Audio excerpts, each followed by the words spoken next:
क्या आप जानते हैं कि फिलिस्तीन दुनिया के सबसे प्राचीन शहरों में से एक है। मक्का के पुनर्निर्माण से पहले मुसलमान फिलिस्तीन में मौजूद मस्जिद अल अक्सा की तरफ मुंह करके नमाज पढ़ते थे। दुनिया की सबसे पुरानी बस्ती फिलिस्तीन में ही बसाई गई थी। इस्लाम धर्म के अधिकतर नबी और पैगंबर फिलिस्तीन के रहने वाले थे। इस देश को नबियों का देश भी कहा जाता है। यहाँ पर मौजूद मस्जिद अक्सा से ही हजरत मोहम्मद सल्लल्लाहु अलैहि वसल्लम ने मेराज का सफर तय किया था। बहुत कम लोग जानते हैं कि फिलिस्तीन को सबसे पहले खलीफा उमर ने फतेह किया था, जिसके बाद ये सैकड़ों सालों तक इस्लामी हुकूमत का हिस्सा रहा। तुर्की की खिलाफत उस्मानिया ने फिलिस्तीन में 400 सालों तक हुकूमत की थी। आपको ये जानकर शायद हैरानी हो कि फिलिस्तीन में कई तरह की करेंसी चलती हैं। आप बाजार में अमेरिकी डॉलर, दीनार, मिस्री पाउंड और इजरायली शेकेल से भी खरीदारी कर सकते हैं। फिलिस्तीन में मौजूद लोगों की तादाद 45 लाख के करीब है, जिनमें से एक बड़ी आबादी वेस्ट बैंक की तरफ रहती है। 1920 वाले फिलिस्तीन का मात्र 12% हिस्सा ही अब मुसलमानों के पास बचा है। बाकी 88% हिस्से पर यहूदी कब्जा कर चुके हैं। आपको ये जानकर शायद हैरानी हो कि मस्जिद अक्सा पर बना गुंबद इस्लामी दुनिया में बना सबसे पहला गुंबद था। इससे पहले किसी भी मस्जिद में गुंबद नहीं बनाया गया। इसका निर्माण खलीफा अब्दुल मलिक मरवान ने 692 ईस्वी में करवाया था, जिसके बाद इसे हर मस्जिद में इस्तेमाल किया जाने लगा। मस्जिद अक्सा पर बने इस गुंबद को डोम ऑफ द रॉक के नाम से जाना जाता है। बहुत कम लोग जानते हैं कि मस्जिद अक्सा 35 एकड़ में बनी हुई है और उसके अंदर कई मस्जिदें और लाइब्रेरी हैं। फिलिस्तीन में आज भी इस्लामी वक्फ सिस्टम जिंदा है, जिससे सरकार को वित्तीय मदद मिलती है। मस्जिद अक्सा उसी वक्फ सिस्टम का हिस्सा है। आपके लिए यह हैरानी की बात हो सकती है कि फिलिस्तीन के गाजा में रहने वाले डॉक्टर इज्जुद्दीन अबुलैश को 5 बार नोबेल प्राइज के लिए नॉमिनेट किया जा चुका है। आपके लिए यह दिलचस्प बात हो सकती है कि आज भी फिलिस्तीन के 45% हिस्से पर जैतून की खेती की जाती है। फिलिस्तीन आज भी जैतून निर्यात करने वाले 10 बड़े देशों में से एक है। इजराइल द्वारा लगातार हमला किए जाने की वजह से फिलिस्तीन में हर साल करोड़ों रुपये का नुकसान होता है, लेकिन इन सब के बावजूद वहां आज भी बड़े पैमाने पर कपड़े का निर्माण होता है। जैतून की लकड़ी और जैतून के तेल को प्रोड्यूस करने में फिलिस्तीन आज भी नंबर 1 है। फिलिस्तीन में बने पत्थर और टाइल्स दुनिया भर में इस्तेमाल किए जाते हैं। मक्का की मस्जिद अल हराम में इस्तेमाल किए गए कुछ पत्थर फिलिस्तीन से मंगाए गए थे। आपको जानकर शायद हैरानी हो कि फिलिस्तीन को बांटकर इजराइल बनाने का सबसे पहला मंसूबा 1937 में पेश किया गया, जिसे मुसलमानों ने विफल बना दिया था। लेकिन सन 1947 में ब्रिटेन ने साजिश के तहत इसे 2 हिस्सों में बांट दिया और एक नए देश इजराइल की स्थापना कर दी।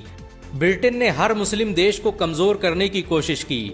उसने भारत को 2 हिस्सों में बांट दिया ताकि मुसलमानों की ताकत 2 हिस्सों में तकसीम हो जाए। यही काम फिलिस्तीन में किया गया और इस तरह मुसलमानों की ताकत और सल्तनत 2 हिस्सों में विभाजित होकर रह गई।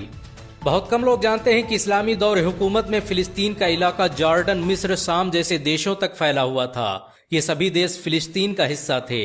हजरत यूसुफ अलैहिस्सलाम ने जिस मिस्र पर हुकूमत की, उसमें फिलिस्तीन भी शामिल था। दुनिया के मशहूर विजेता सिकंदर ने भी एक वक्त फिलिस्तीन पर हुकूमत की थी।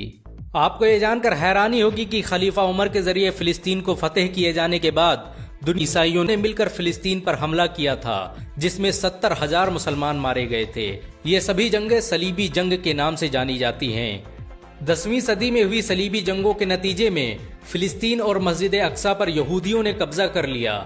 लेकिन सन 1187 ईस्वी में सलाहुद्दीन अय्यूबी ने ईसाइयों को शिकस्त देकर एक बार फिर मस्जिद अक्सा को आजाद करवा लिया।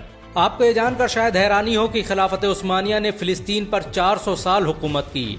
फिलिस्तीन और मस्जिद अक्सा 1920 तक खिलाफत उस्मानिया के कब्जे में रहा, लेकिन 1920 में ब्रिटेन ने इस पर कब्जा कर लिया। जब हिटलर ने यहूदियों को चुन चुन कर मारना शुरू किया, तब यहूदी ब्रिटेन और दूसरे ईसाई मुल्कों की तरफ भागे, लेकिन उन्होंने यहूदियों को अपने देश में घुसने तक नहीं दिया। ऐसे वक्त में फिलिस्तीन के मुसलमानों ने उन्हें रहने के लिए जगह दी, लेकिन बाद में मुसलमानों को यही मदद महंगी पड़ गई और यहूदी ब्रिटेन की मदद से फिलिस्तीन में अपना अलग देश बनाने की कोशिश में लग गए। ब्रिटेन ने 1947 में फिलिस्तीन को 2 हिस्सों में बांट दिया और एक नए देश इजराइल की स्थापना कर दी।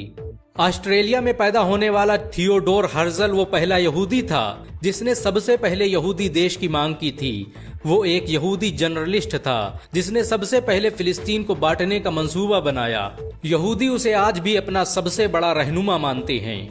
आपको ये जानकर शायद हैरानी हो कि यहूदी पूरे फिलिस्तीन पर कब्जा करके ग्रेटर इजराइल की स्थापना करना चाहते हैं। उनका मकसद मस्जिद अक्सा को गिराकर हैकले सुलेमानी की तामीर करना है। इजराइल की माने तो मक्का से लेकर मदीना, इराक, ईरान, मिस्र, जॉर्डन सब उसी के हैं।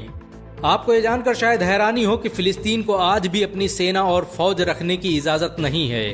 यही वजह है कि पिछले दिनों हुए टकराव में फिलिस्तीन की तरफ से हमास को जंग लड़नी पड़ी। हमास का हेडक्वार्टर गाजा पट्टी में है और वहीं से वो अपने द्वारा बनाई गई मिसाइल और रॉकेटों की मदद से इजराइल का मुकाबला करता है। पिछले दिनों हमास ने जिस तरह से इजराइल को शिकस्त दी है, उससे इजराइल के होश उड़ गए हैं। आज भी दुनिया के अधिकतर देश फिलिस्तीन का समर्थन करते हैं, जिनमें भारत भी शामिल है। अगर आप फिलिस्तीन का समर्थन करते हैं तो इस वीडियो को लाइक और शेयर जरूर करें। ऐसी और वीडियो को देखने के लिए हमारे चैनल को सब्सक्राइब करें, बेल आइकन जरूर दबाएं।